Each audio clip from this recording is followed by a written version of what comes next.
Hello everyone, welcome. क्या हाल है आप सभी का? आशा करता हूँ अच्छे से होंगे और सभी का तैयारी काफी सही से चल रहा होगा।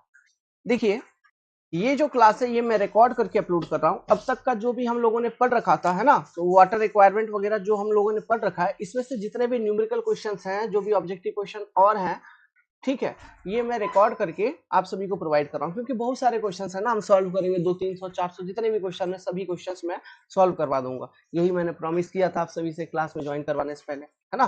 तो वही चीज हम करने जा रहे हैं अब। तो देखिए, आपका क्या है, आपको क्या करना है, कहने का मतलब है आपको अभी, जैसे ये क्वेश्चन स्क्रीन पे दिख रहा है, वीडियो को पॉज करना है और आंसर करनी है। वीडियो को पॉज करनी है और आंसर को अटेम्प्ट करना है। समझ रहे हैं? इस तरह से हर एक क्वेश्चन में जैसे क्वेश्चन आ गया, वीडियो को पॉज करिए, क्वेश्चन पढ़िए, आंसर अटेम्प्ट करिए, बाकी सॉल्यूशन तो हम बना ही रहे, एक्सप्लेनेशन दे ही रहे। समझ रहे हैं बात को? तो ये आपको मतलब सेल्फ खुद में करना है। किसी भी तरह से आप इसमें रिलैक्सेशन नहीं दीजिएगा, ये बहुत इंपॉर्टेंट पार्ट है ना। हम जनरली क्वेश्चन प्रैक्टिस करते नहीं है, आलस हो जाती है। तो ये वीडियो के माध्यम से आप 2-2.5 घंटा जितना भी समय लगा, आप बैठिए और क्वेश्चन प्रैक्टिस करिए, सो दैट कि हम आगे टॉपिक, जब हम आगे के टॉपिक्स को पढ़ेंगे तो इन पिछला टॉपिक्स का जो भी डेटा है, जो भी क्वेश्चन है, सारा कुछ अपने दिमाग में है ना। कॉन्टिन्यूसली रिवीजन करते चलिए जितना भी क्लासेस हो रहा है, क्योंकि बहुत सारा सब्जेक्ट है, बहुत सारे टॉपिक्स हैं, तो हमें पिन पॉइंटेड वे में सारा चीज याद होना चाहिए एनी टाइम। रात में 12 बजे कोई उठा के आपसे पूछे कि बताओ ये क्या है, आंसर निकलना चाहिए। ठीक है, चलिए स्टार्ट करते हैं। हो गया बहुत ज्ञान की बात। ये क्वेश्चन का आंसर क्या आ गया? आंसर आ गया सबका? कौन सा? ऑप्शन नंबर ए, है ना। 37.5 आ गया होगा सबका। बिल्कुल। कैसे? देखिए, सिंपल लिख रहा है, wheat required about 7.5 centimeter of water after every 28 days and the base period for wheat is 140 days। तो आप क्या किए कि 140 days डिवाइड बाई 28 कर दिए, तो ये आ गया सीधा, एक मिनट, 280 नहीं 28 कर दिए, तो this value is straight forward 5।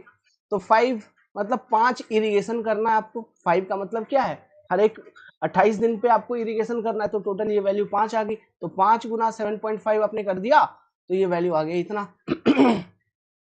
ठीक है, बस यही हो गया गलत। ओके, अब मैं आपको इसका करेक्ट कंसेप्ट बताता हूं। दिस इज रॉन्ग, है ना। और ये क्वेश्चन में जितने भी ऑप्शंस हैं वो सभी ऑप्शंस गलत है। ओके, तो ये चीज अब ध्यान रखिएगा।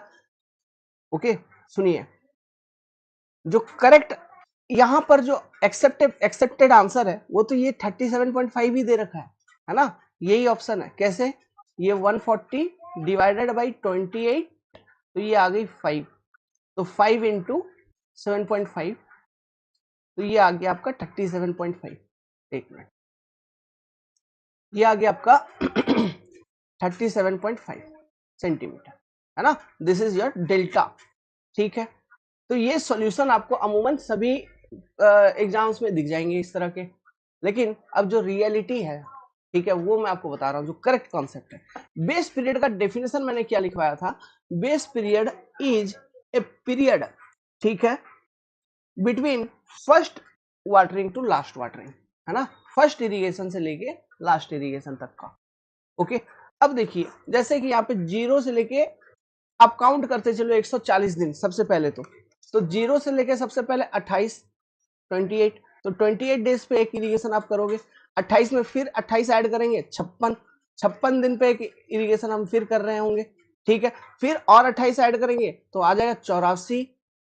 ओके, 84, तो 84 डे पे एक इरिगेशन कर रहे होंगे, और 28 ऐड करोगे तो क्या आ जाएगा 112।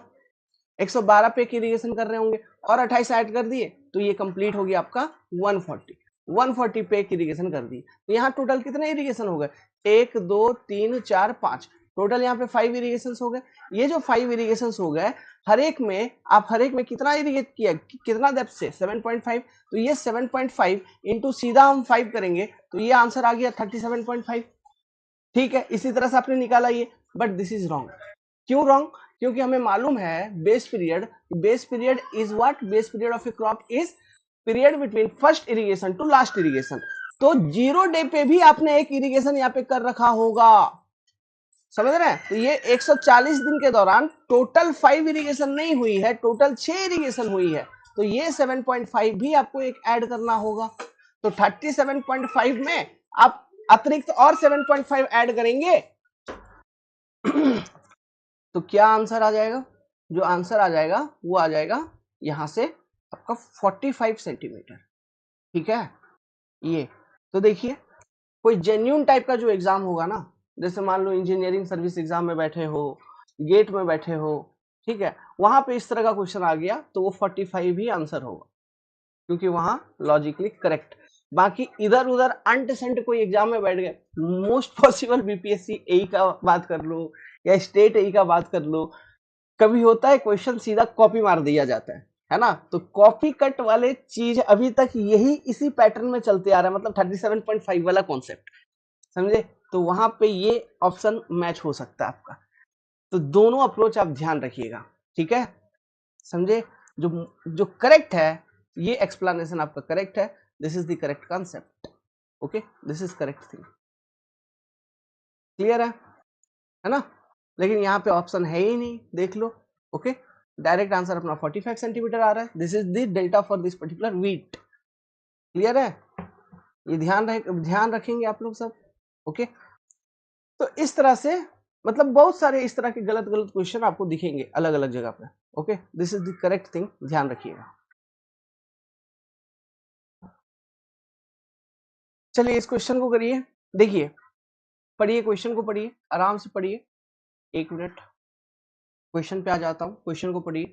ए canal was design to supply the irrigation need of 1200 hectare of land growing rice, rice का बात कर रहा है, राइस को कितने एरिया में उपजाया गया है?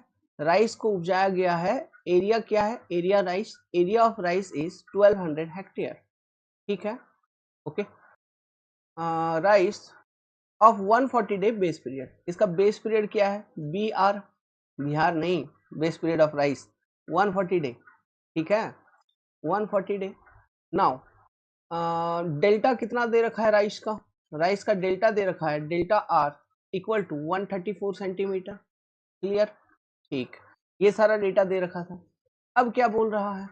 If this canal water is used to irrigate wheat of base period, अच्छा वीट का बात कर रहा है, ठीक है, वीट लिख लेते हैं, वीट का बेस पीरियड, ये ऑब्जेक्टिव क्वेश्चन है, ठीक है, wheat of base period, wheat का बेस पीरियड ऐसे लिखते हैं, डब्ल्यू बी डब्ल्यू लिखते हैं, अच्छा लगेगा, बी डब्ल्यू 120 दिन,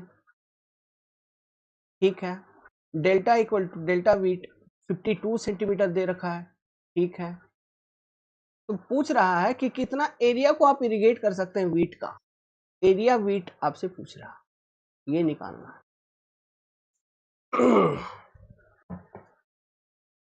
सिंपल है, थोड़ा दिमाग लगाओ, निकल जाएगा, राइस से कुछ डेटा निकलेगा, फिर वीट का कुछ डेटा को यूज करके हम निकाल लेंगे एरिया,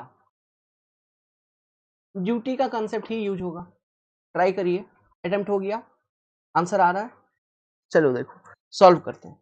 देखिए जो अपना राइस वाला डेटा है, ठीक है, जो राइस वाला डेटा है वहां से हम क्या निकाल सकते हैं?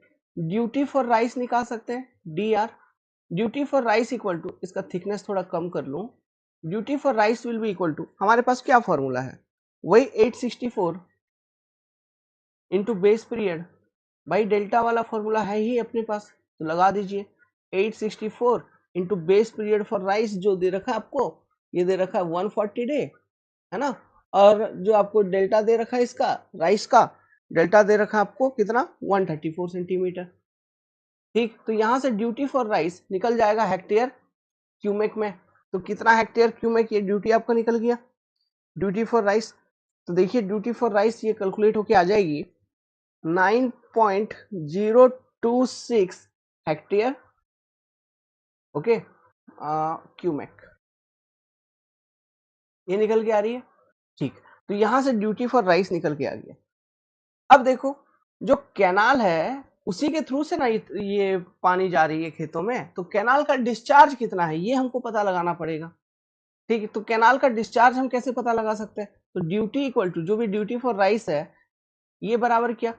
एरिया, ठीक है, area for rice by what, discharge of canal. इस तरह से हम निकाल सकते हैं। तो यहां से हम ये निकाल सकते हैं discharge in canal, Q canal, हम क्या निकाल सकते हैं, area under rice divided by duty for rice. यहाँ से डिस्चार्ज निकल जाएगा।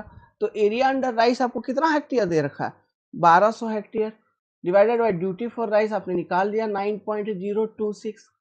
ठीक है इसको डिवाइड करिए, कितना आ जा रहा है,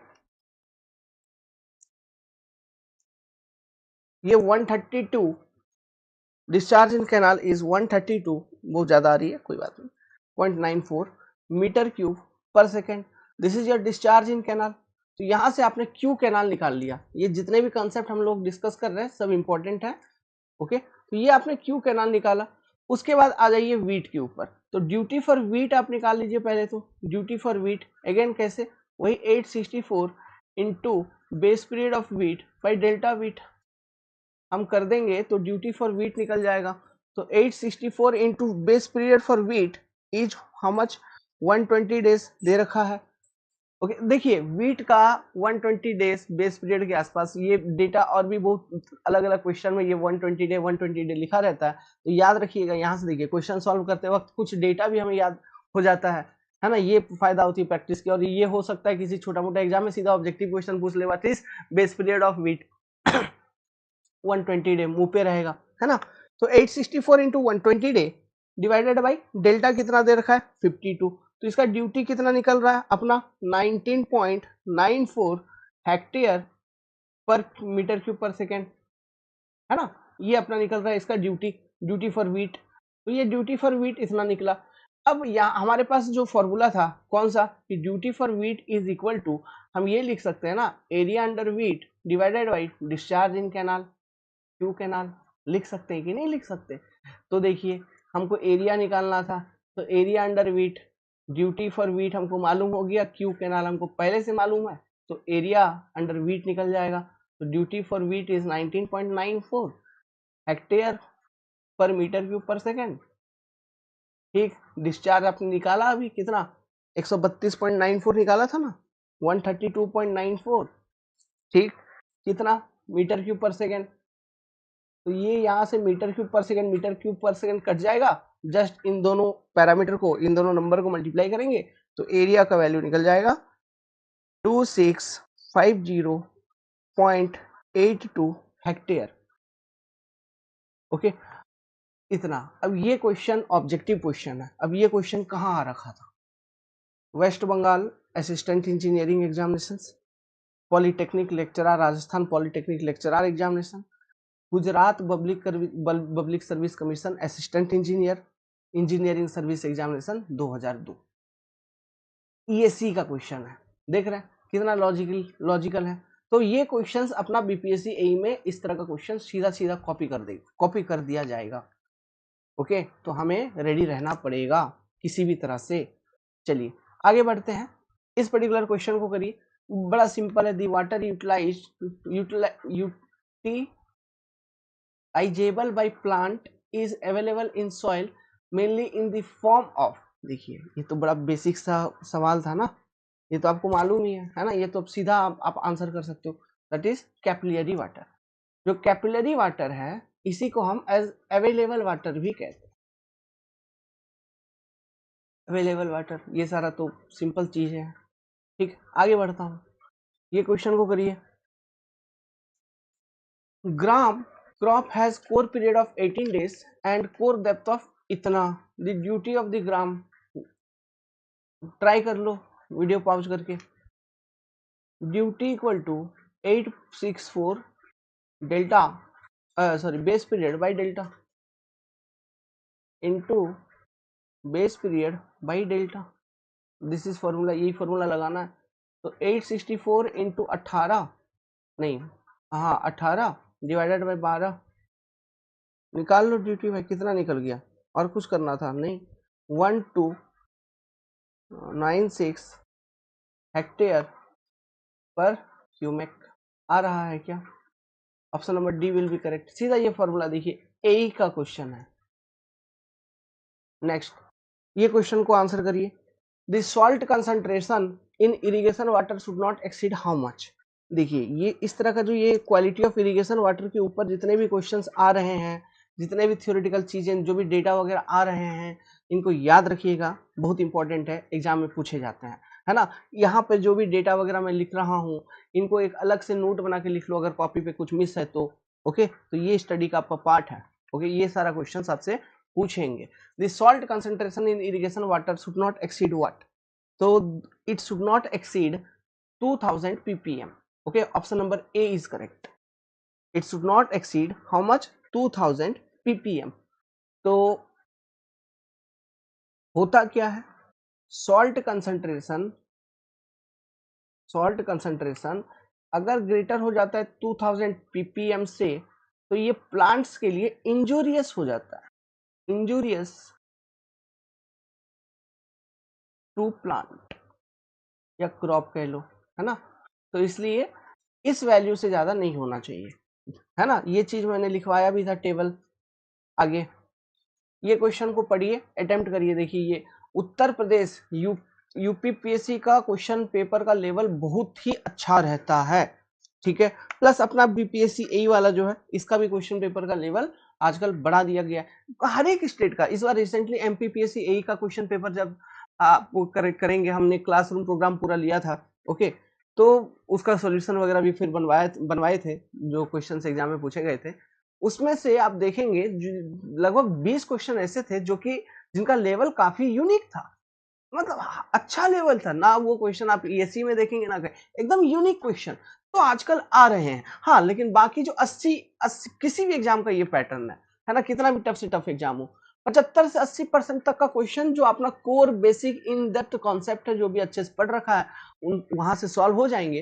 प्लस और कुछ क्वेश्चंस जो है उसमें अलग से दिमाग लगा के अगर 3 4 5 क्वेश्चन भी अगर हम इन रियल टाइम सॉल्व कर पा रहे होते हैं तो वो बेहतर होती है। ओके, सिलेक्शन हो जाता है, ठीक है। चलिए, ए वाटर कोर्स हैज, वैसे भी 75% कट ऑफ किस एग्जाम में जा रहा है, ए लेवल पे किधर भी नहीं।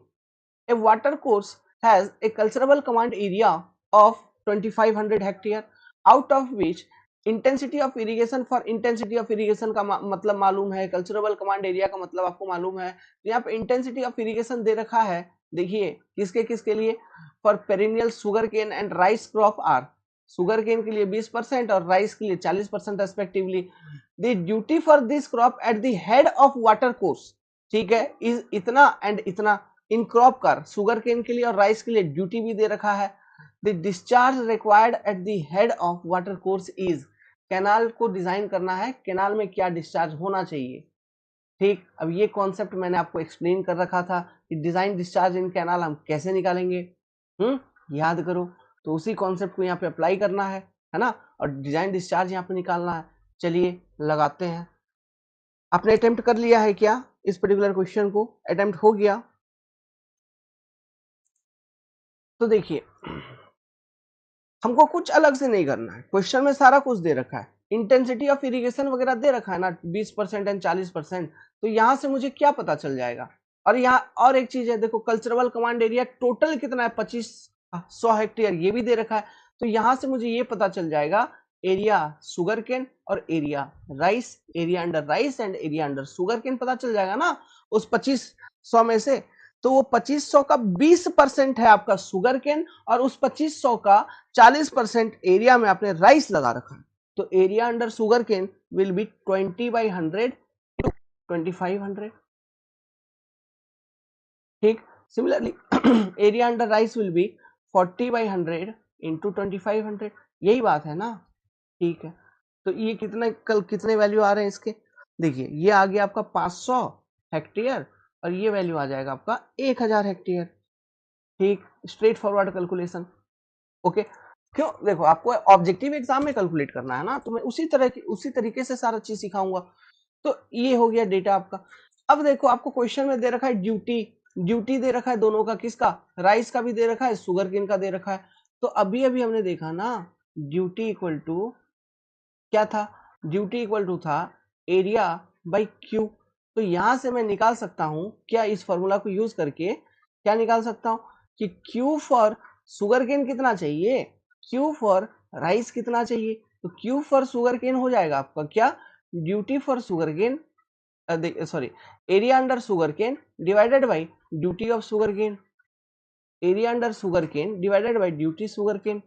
क्यों राइस हो जाएगा area under rice divided by duty rice, है ना। तो ये वैल्यूज कितने आ रहे हैं, सीधा सीधा कैलकुलेट करिए।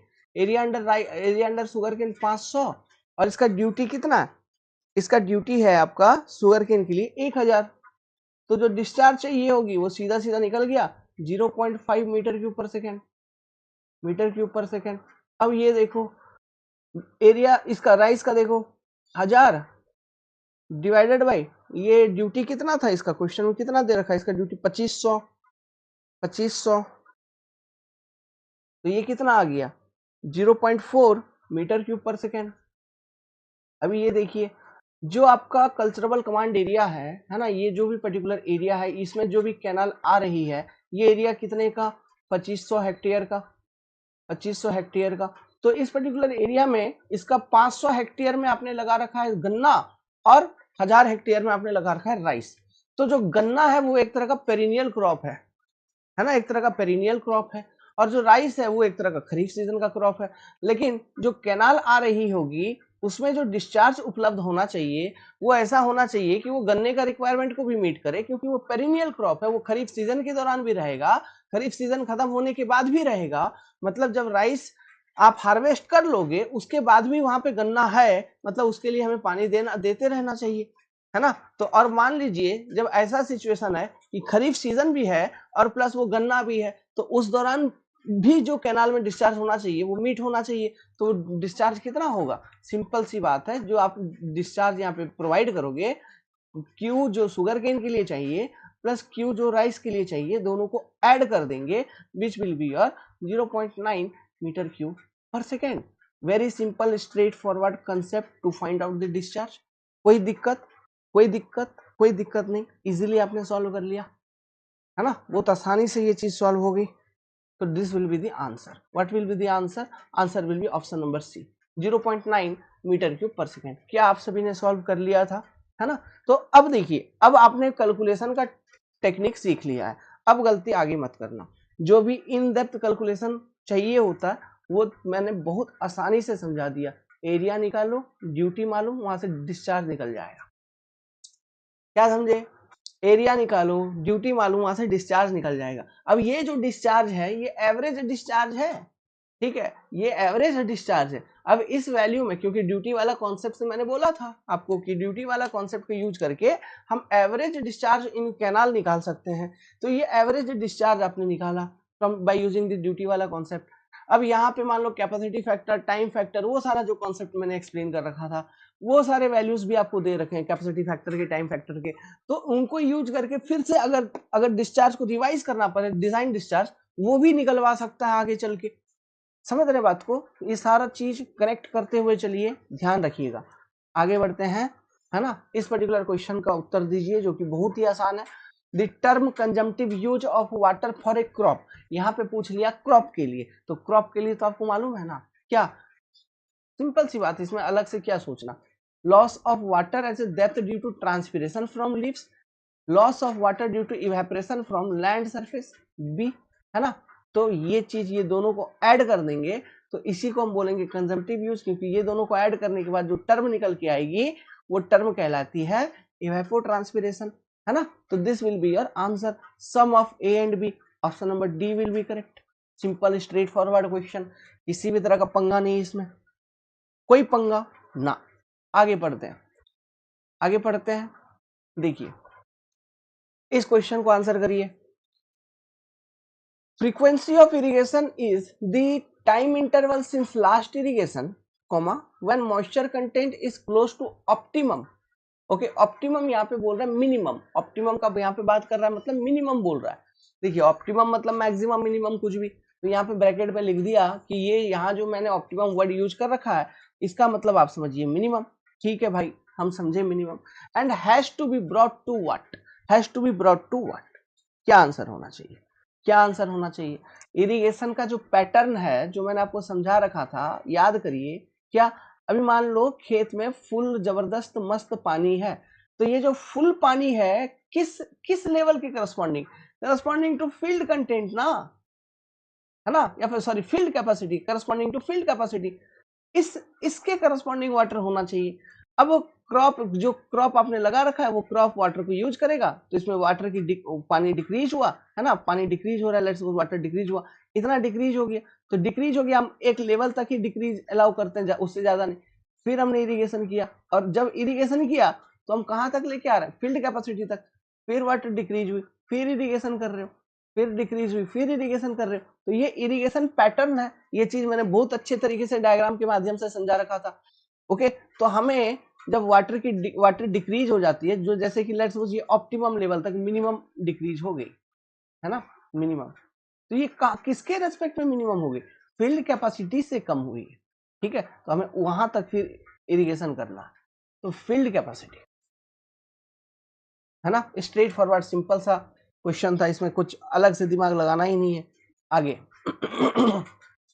cotton is grown in a field of 4 kilometer square with intensity of irrigation इतना, for cotton the base period is इतना। देखो याद रखना, फिर एक कॉटन का बात कर लिया, उसका बेस पीरियड लगभग 200 दिन, ध्यान रख लीजिएगा, एग्जाम में पूछ लेगा। And duty of canal water is 1400 hectare per metre cube per second, ठीक है, ड्यूटी भी दे रखा है। The volume of water required as, यहाँ पे आप वॉल्यूम ऑफ वाटर पूछ रहा है, और वॉल्यूम ऑफ वाटर का जो यूनिट है देखो हेक्टेयर मीटर में पूछ रहा है, यहाँ पे क्या पूछ रहा है, वॉल्यूम ऑफ वाटर। तो ये वॉल्यूम ऑफ वाटर हम कैसे निकाल सकते हैं, देखिए सिंपल सी बात है, वॉल्यूम निकालने का यहाँ पे एक ही ट्रिक होगा, वॉल्यूम निकालने का एक ही ट्रिक होगा, अगर हमें डिस्चार्ज मालूम है कैनाल का, है ना, क्यू कैनाल अगर मालूम है, तो इनटू हम क्या कर देंगे, टाइम। अब टाइम क्या है मेरा, टाइम है ये बेस पीरियड के दौरान ही तो हमको डिस्चार्ज देना है, उतना पानी सप्लाई करना है, तो यहां से मेरे को निकल जाएगा वॉल्यूम, निकलेगा, निकल जाएगा, तो यही करना है। तो मेरे को सबसे पहले क्या करना है, क्यू कैनाल निकालना है। अब क्यू कैनाल निकालना आपको मालूम है, इंटेंसिटी ऑफ इरिगेशन दे रखा है, मतलब 4 किलोमीटर स्क्वायर का जो एरिया है उसमें से 60% में आपने कॉटन लगाया है, तो आपको मालूम हो गया फिर वो एरिया ऑफ कॉटन कितना, फिर ड्यूटी उसका दे रखा है, तो area of cotton divide by हम क्या कर देंगे, ड्यूटी कर देंगे, तो डिस्चार्ज निकल जाएगा, है ना, वो डिस्चार्ज गुना हम कर दिए 200, तो वहां से अपना क्या निकल जाएगा, ये वॉल्यूम ऑफ वाटर निकल जाएगा, नहीं निकलेगा, निकल जाएगा, ठीक है। अब देखिए ये 4 किलोमीटर स्क्वायर का मतलब क्या है, 4 किलोमीटर स्क्वायर का मतलब है 400 हेक्टेयर, ठीक है। आप पहले किलोमीटर स्क्वायर को हेक्टेयर में कन्वर्ट कर लो, आपको हेक्टेयर का कन्वर्जन मालूम है ना, 1 हेक्टेयर इक्वल टू कितना होता है, ये यूनिट ध्यान रखिएगा 10⁴ मीटर स्क्वायर, इतना का एरिया होता है 1 हेक्टेयर का, है ना। तो आप उस किलोमीटर स्क्वायर को हेक्टेयर में कन्वर्ट करिए, मतलब पहले किलोमीटर को मीटर में कन्वर्ट करिए, फिर उस मीटर को हेक्टेयर में कन्वर्ट कर दो, ये कन्वर्जन को यूज करके हो गया, गेम खत्म।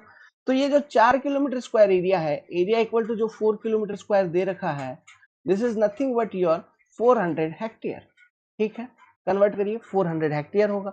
तो इस 4, तो एरिया अंडर कॉटन हम मेरे को निकालना है, तो it is what, intensity of irrigation आपको दे रखा है कितना, 60%, मतलब 60 गुना 400, मतलब 400 हेक्टेयर का 60% एरिया में कॉटन लगा रखा है, जो कि होगा 240 हेक्टेयर, ये निकल गया।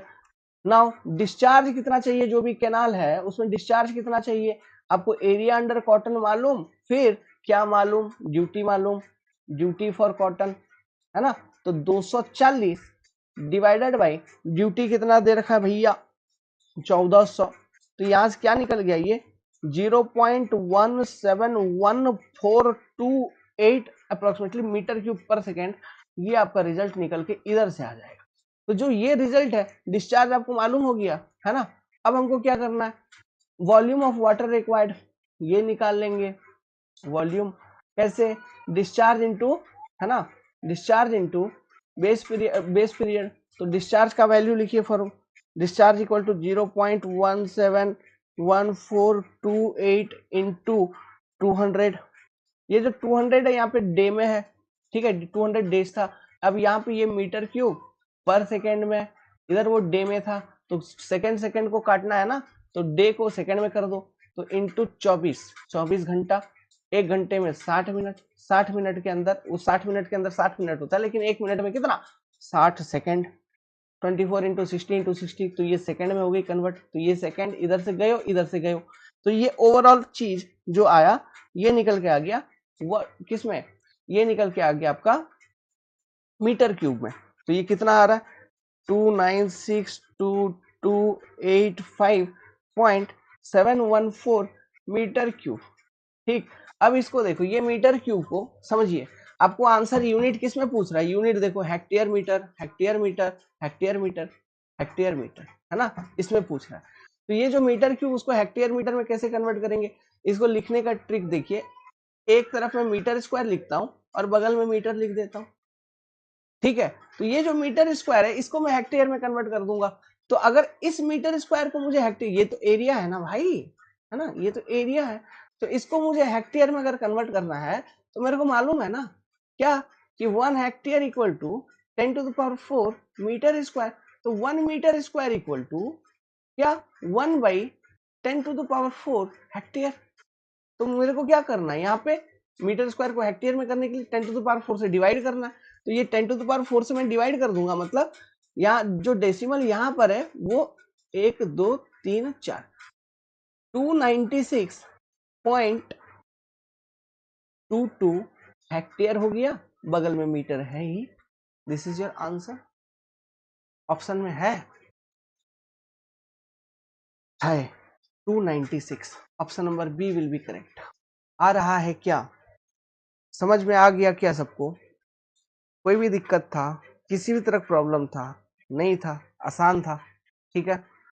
चलिए इसी तरह से इस वाले न्यूमेरिकल क्वेश्चन को अटेम्प्ट करिए। An irrigation canal has to irrigate a 100 square kilometre, 100 kilometre square area है with the following pattern, intensity of irrigation for rabi and kharif is, अच्छा देखो यहाँ पे रबी और खरीफ है, ठीक है, 30% 15% respectively. The duty of canal head for rabi and kharif crop are इतना इतना रेस्पेक्टिवली।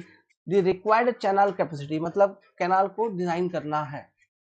अब यहाँ पे कैनाल को डिजाइन करना है तो देखिए, अब सिंपल सी बात, इससे पहले एक क्वेश्चन हम लोगों ने किया था ना गन्ना और राइस वाला, तो गन्ना और राइस वाले केस में क्या था, गन्ना आपका पेरिनियल क्रॉप है एक तरह का, लेकिन राइस आपका खरीफ सीजन का क्रॉप है। अब यहाँ पे क्या है, इस पर्टिकुलर क्वेश्चन में सेम उसी तरीके से सॉल्व होगा, लेकिन ध्यान से सोचो, इस पर्टिकुलर क्वेश्चन में रबी और खरीफ सीजन का जो क्रॉप है उसको अलग अलग कर दिया, मतलब ये अलग अलग सीजन का क्रॉप है ना, तो अलग अलग सीजन में हमको अलग अलग डिस्चार्ज चाहिए होगा। तो हम क्या करेंगे, ये जो रबी सीजन का क्रॉप है ना, उसके लिए कितना डिस्चार्ज रिक्वायर्ड है वो निकालेंगे, फिर खरीफ सीजन का जो क्रॉप है उसके लिए कितना डिस्चार्ज रिक्वायर्ड, डिस्चार्ज निकालना आपको मालूम, एरिया डिवाइडेड बाय ड्यूटी कर देंगे तो डिस्चार्ज निकल जाएगा। तो यहाँ से हम डिस्चार्ज निकालेंगे, discharge for rabi season, discharge for kharif season. अब इन दोनों डिस्चार्ज को जोड़ना नहीं आपस में, जैसे हमने गन्ना और राइस वाले में किया था, यहाँ पर दो इंडिपेंडेंट क्रॉपिंग सीजन है, इसलिए इन दोनों में से जो मैक्सिमम वैल्यू आएगा वो हो जाएगा आंसर। ये चीज मैंने बता रखा था, कैनाल का डिस्चार्ज वगैरह कैसे निकालेंगे, थ्योरी क्लास में ही पढ़ाया था, याद करिए।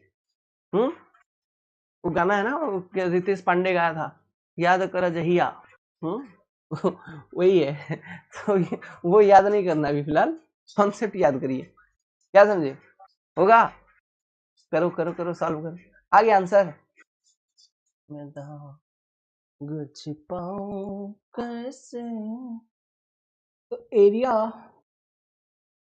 100 किलोमीटर स्क्वायर कर दो यार, 100 गुना 10 to the power 6 M square equal to 100, है ना, इंटू 10 टू द पावर 6, मतलब ये हो गया आपका 10 to the power 8, 10 to the power 8 metre square divided by 10 to the power 4 अगर मैं कर दूं तो ये सीधा हम इसको लिख सकते हैं एज ए हेक्टेयर, है ना, मतलब 10,000 हेक्टेयर का ये एरिया है, ठीक है, इतना का ही एरिया है। तो इस एरिया में रबी का कितना था आपका 30%, तो 30, तो रवि लिख देता हूं, area rabi, area rabi A R 30 divided by 100 into 10 to the power 4 कितना हो गया, देखिए सीधा सीधा ये 2 जीरो ऊपर से कटा, 3,000 हेक्टेयर बच गया ये, है ना, 0 और 2 जीरो, 9, ये हो गया एरिया रवि। सिमिलरली एरिया खरीफ, 15/100 इंटू 10⁴ कितना बच रहा है? ये बच गया आपका 15 और 2 जीरो, इतना हेक्टेयर। ठीक है, तो अभी आपको क्वेश्चन में दे रखा है ना ड्यूटी वगैरह सबका, रबी का और खरीफ का ड्यूटी दे रखा है। तो डिस्चार्ज रबी, डिस्चार्ज खरीफ, कितना कितना? रबी का 3000 डिवाइडेड बाई 1790। एक मिनट, वर्ल्ड कप हार गए। उसी दिन से दिमाग खराब हो, और उस दिन हमारा मिलियंस मिलियंस में व्यू गया था। इंटरनेशनल क्रिकेट काउंसिल ने रिपोर्ट कर दिया मेरे आजकल कोई किसी को खुश देखना नहीं चाहता गुरु, सब पैसा का चक्कर है बाबू भैया। सब लोग हम लोग जैसा नहीं होते कि किसी की खुशी में भी अपना खुशी ढूंढ लेते हैं।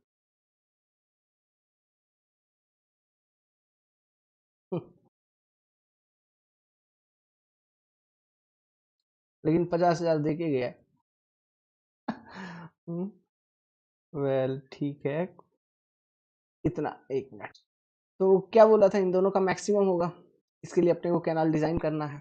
तो क्यू डिजाइन,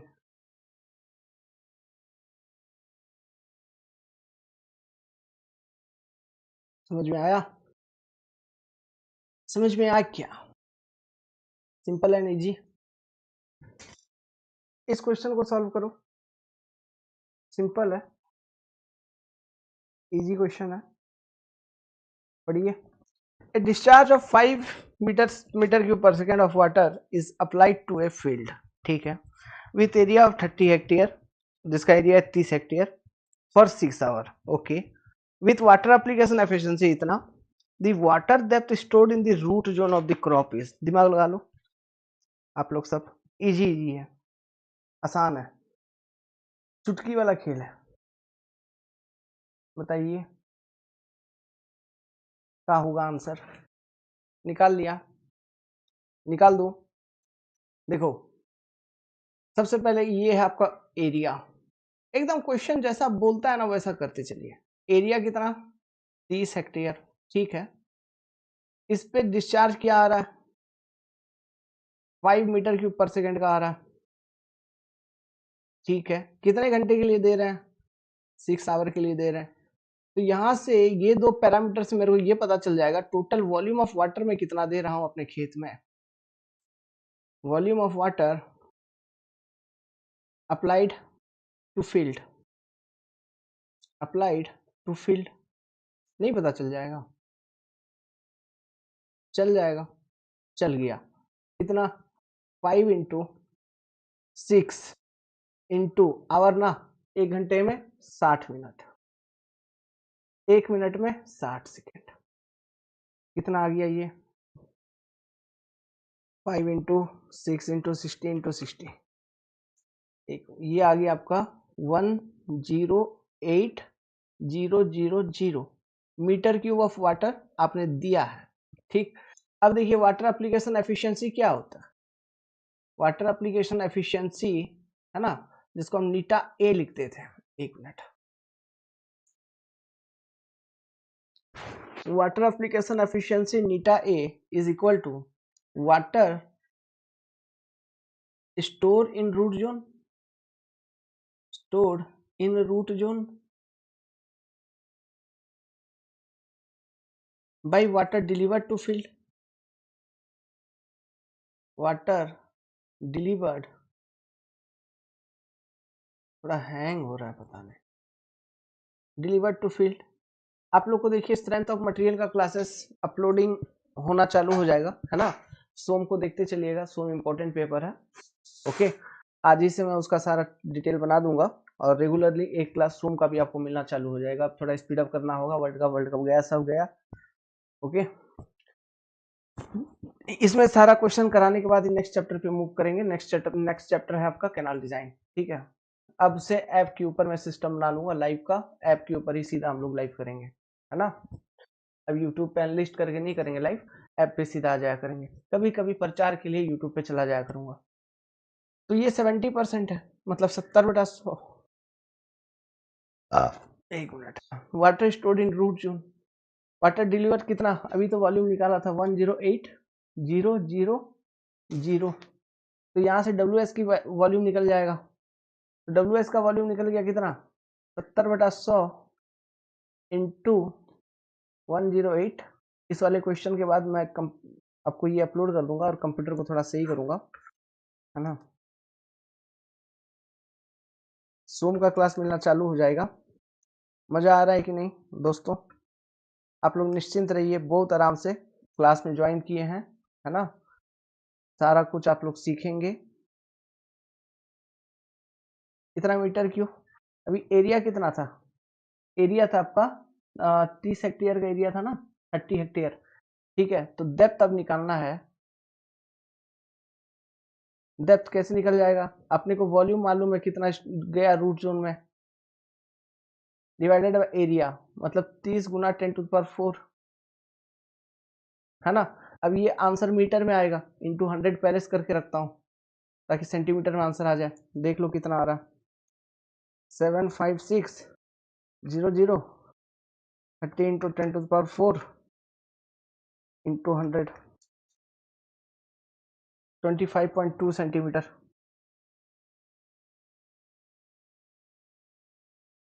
आया था सभी का आंसर, देखिए option number A will be correct, है ना, 25 सेंटीमीटर।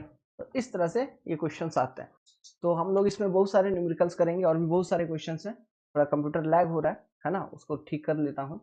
बहुत सारे क्वेश्चंस हम लोग करेंगे उसको, और उसके बाद ही नेक्स्ट चैप्टर पे मूव करेंगे, ठीक है। नेक्स्ट चैप्टर हम लोग प्रोबेबली कल, ओके। आज ये वीडियो आप देख रहे हैं, आज का तारीख है, आज ये आप देख रहे हैं 21 तारीख को, 22 तारीख से हम नेक्स्ट चैप्टर शुरू कर देंगे।